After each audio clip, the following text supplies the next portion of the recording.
Escola Sabatina começou, me encontrarei com meu Jesus.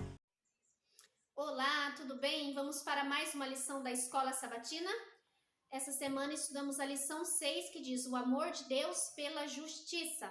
Verso para memorizar está em Jeremias, capítulo 9, verso 24, que diz: Mas aquele que se gloria, glorie-se nisto, em me conhecer e saber que eu sou o Senhor e faço misericórdia, juízo e justiça na terra, porque destas coisas me agrado, diz o Senhor. E aqui na parte introdutória de sábado diz que no Oriente Próximo, os deuses das nações não eram apenas inconstantes, imorais e imprevisíveis, mas também ordenavam, atrocidades, como por exemplo o sacrifício de crianças. Mesmo assim, os seus adoradores pagãos não podiam contar com o favor deles e por isso não ousavam contrariar as suas divindades, que nada mais eram do que os próprios demônios, que faziam ali com que esses deuses fossem adorados, mas esses deuses então tinham um caráter que mudava, eles eram inconstantes e eles pediam atrocidades aos seus adoradores. Mas o Deus da Bíblia, ele é completamente diferente, Yahvé é perfeitamente bom e seu caráter ele é imutável. E somente por causa da constante bondade de Deus é que podemos ter esperança, tanto agora quanto na eternidade. E essa semana vamos nos aprofundar mais nesse tema de justiça e amor. Domingo, amor e justiça. Na Bíblia, o amor e a justiça andam de mãos dadas. O verdadeiro amor requer justiça e a verdadeira justiça só pode ser regida pelo amor e executada por meio dele. Não estamos acostumados a pensar nesses dois conceitos juntos, mas isso ocorre apenas porque tanto o amor quanto a justiça foram grandemente distorcidos pela humanidade. Você pode aí ver na TV ou perguntar para as pessoas o que é o amor, para a humanidade. O amor, ele geralmente só é dado àqueles que amam de volta, E a justiça, então, é totalmente distorcida. A justiça é vista apenas de um ponto, Não é vista como total. Então, se você se sente injustiçado, você quer a justiça, mas não olha para a situação do outro. Ou seja, justiça e amor na nossa humanidade estão inteiramente distorcidos. Mas a justiça e amor de Deus, elas são perfeitas. Deus ama a justiça, diz a palavra de Deus. E na Bíblia, as ideias de amor e justiça estão inseparavelmente ligadas. O amor e a justiça de Deus andam juntos. E ele está comprometido com o estabelecimento da retidão e da justiça no mundo. E é por essa razão que vemos profetas condenando tudo aquilo que é injusto, Leis injustas, balanças falsas, além de opressão a pobres, viúvas e os mais vulneráveis, Retidão e justiça são o próprio fundamento do governo de Deus. O divino governo moral de amor é justo e reto, bastante diferente dos governos corruptos do nosso mundo. E aí a lição termina na parte de domingo fazendo uma reflexão que diz assim: e Deus deixa claro o que espera de nós. Ele já mostrou a você o que é bom e o que ele pede de você? Que pratique a justiça, ame a misericórdia e ande humildemente com o seu Deus. Miqueias capítulo 6, verso 8. Segunda, Deus é totalmente bom e justo. Deus não só afirma amar a justiça e chama as pessoas para amá-la e praticá-la, mas ele mesmo exemplifica de maneira perfeita e inabalável essa característica. As escrituras ensinam que Deus é inteiramente santo, fiel, justo e amoroso. Portanto, não há mal em Deus. Deus não pode ter criado o mal. Não existe trevas, nada que é do mal em nosso Deus. Nele não há injustiça, diz a palavra de Deus. O Deus da Bíblia é um justo juiz e com ele o mal não pode habitar. 1 João 1,5 ensina: Deus é luz e não há nele treva alguma. Em tudo isso, a bondade e a glória de Deus estão inseparavelmente ligados. Embora muitos idolatram o poder, Deus é todo-poderoso, mas exerce esse poder de maneira justa e amorosa. Não é por acaso que quando Moisés rogou ao Senhor: peço que me mostre a tua glória, o Senhor responde para ele: farei passar toda a minha bondade diante de você. Interessante, Deus sendo todo-poderoso e o Criador, ele é justo, Ele opera o seu poder de maneira misericordiosa, bondosa e justa. Já o ser humano, quando ele recebe um pouquinho de poder, ele se sobrepõe aos outros, né? Ele entende que ele é mais do que as outras pessoas, pisando até em outros, né? E Deus, tendo todo o poder, ele usa de sua misericórdia. Então, quando Moisés quis ver a glória, o poder de Deus, Deus passou sobre ele a sua bondade. Isso é extraordinário, não é mesmo? Terça-feira, o caráter imutável de Deus. Outra característica extremamente diferente dos deuses pagãos, né? Que mudavam a todo tempo, que tinham um caráter ali duvidoso. Mas o caráter de Deus, diz a sua palavra, é imutável. Deus declara, eu, o Senhor, não mudo, né? O que Deus não muda, então? Deus não muda o seu caráter, sua imutabilidade moral. E aí, existem alguns versos que nós vimos assim, por isso vocês, filhos de Jacó, não foram destruídos? E no outro verso, voltem para mim e eu voltarei para vocês. O caráter de Deus permanece constante. Tiago 1,17 diz, toda boa dádiva e todo dom perfeito vem lá do alto, descendo do Pai das luzes, em quem não pode existir variação ou sombra de mudança, ou seja, mudança de caráter. Deus não é um Deus no Antigo Testamento e um outro no Novo Testamento. Deus não é um Deus que estabelece regras e leis e daqui a pouco ele muda tudo isso.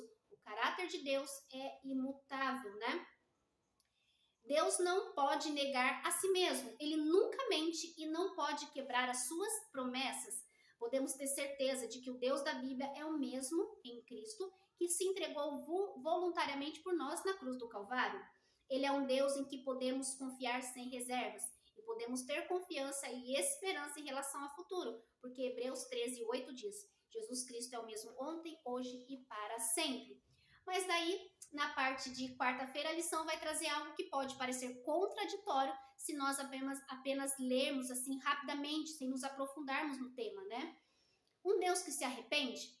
Nós acabamos de falar que o caráter de Deus não muda.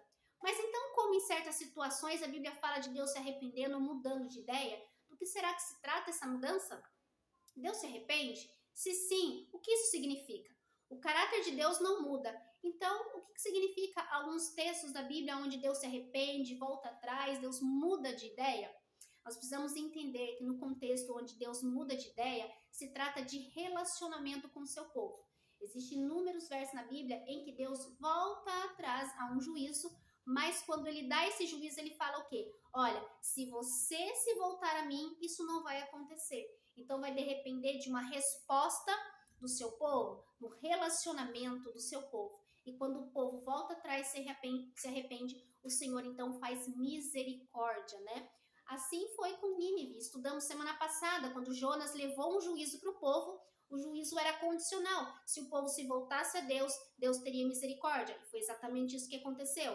Quando o povo foi levado cativo para a Babilônia, antes disso, quantas vezes Deus enviou os seus profetas para que o povo se arrependesse? Ali naquele caso, o povo não se arrependeu, passou 70 anos na Babilônia, mas depois a misericórdia de Deus os alcançou novamente. Então, há situações da Bíblia que Deus faz um juízo condicional, que o povo precisa dar uma resposta a esse juízo. E quando a pessoa se arrepende, o povo se arrepende, Deus então alcança eles com a sua misericórdia. Isso não tem nada a ver com mudança de caráter, mas sim trata de relacionamento, né?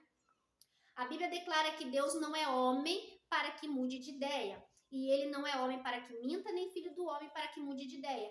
E o que significa isso, então? Significa que Deus não muda de ideia como o ser humano muda, né? Nós, hoje, decidimos algo, se alguém nos machuca, nós no outro dia mudamos de ideia, nós estamos ali sempre oscilantes, né? Vacilantes, então oscilando sempre, mas o caráter de Deus ele permanece imutável, o caráter de Deus é bom, mas Deus também faz justiça. Mas a mudança de ideia aqui de Deus tem a ver com relacionamento. Deus então fala para o seu povo a respeito de um juízo, mas fala para eles que eles podem reverter isso através de uma mudança, né? De um arrependimento. E quando o povo se arrepende, Deus faz a sua misericórdia, né?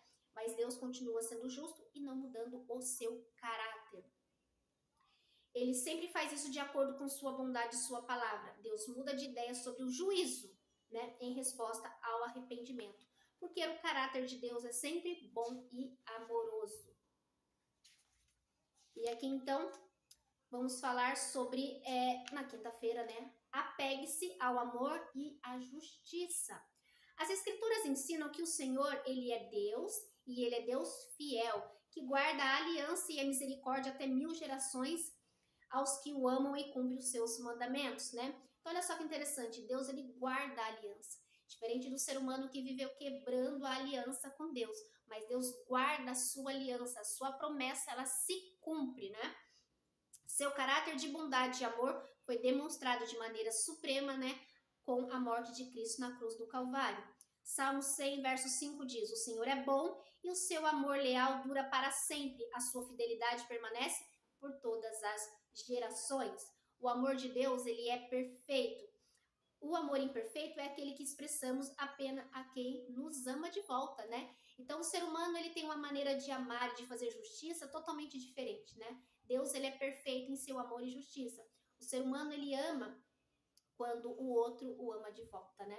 E aqui na lição vai mostrar para nós que Deus ama até aqueles que o odeiam e aqueles que se revoltam, se colocam como inimigos de Deus, têm rebelião contra Deus. Mesmo assim, o Senhor tem amor para com todos, né? Embora o amor e a misericórdia de Deus excedam grandemente todas as expectativas razoáveis, nunca anulam nem contradizem o que? A justiça. Pelo contrário, o amor divino une a justiça e a misericórdia. Deus estabelece ali então misericórdia sobre toda a terra, até aqueles que se colocam como inimigos, né? O sol e a chuva descem sobre todos, sobre bons e sobre maus.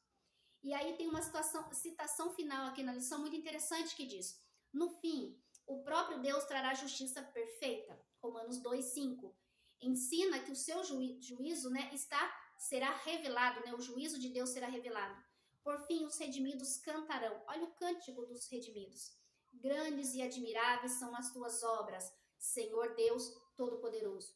Justos e verdadeiros são os teus caminhos, ó Rei das Nações. Quem não temerá e glorificará o teu nome, ó Senhor? Pois só tu és santo. Por isso todas as nações virão e se prostrarão diante de ti, porque os teus atos de justiça se fizeram manifestos, né? E glória a Deus por isso que o Senhor manifesta a sua justiça, manifesta a sua misericórdia todos os dias sobre nós. A Bíblia fala que a misericórdia do Senhor se renova a cada manhã e esse é o motivo de nós não sermos destruídos, porque todos os dias estamos pecando, estamos nos afastando do Senhor, mas Ele renovando a sua misericórdia e o seu amor, sem mudar o seu caráter, né? Porque o caráter de Deus é bom, é santo, é justo, e é por isso que nós temos a oportunidade todos os dias de nos arrependermos e nos voltarmos para Ele. E glória a Deus por isso. Amém? Vamos orar? Senhor amado Deus e bondoso Pai, te louvamos e somos gratos, Senhor, pela tua misericórdia, pelo teu amor, pela tua compaixão e sua justiça em nossas vidas. Obrigado, Senhor, porque a maior demonstração de amor o Senhor se fez na cruz do Calvário.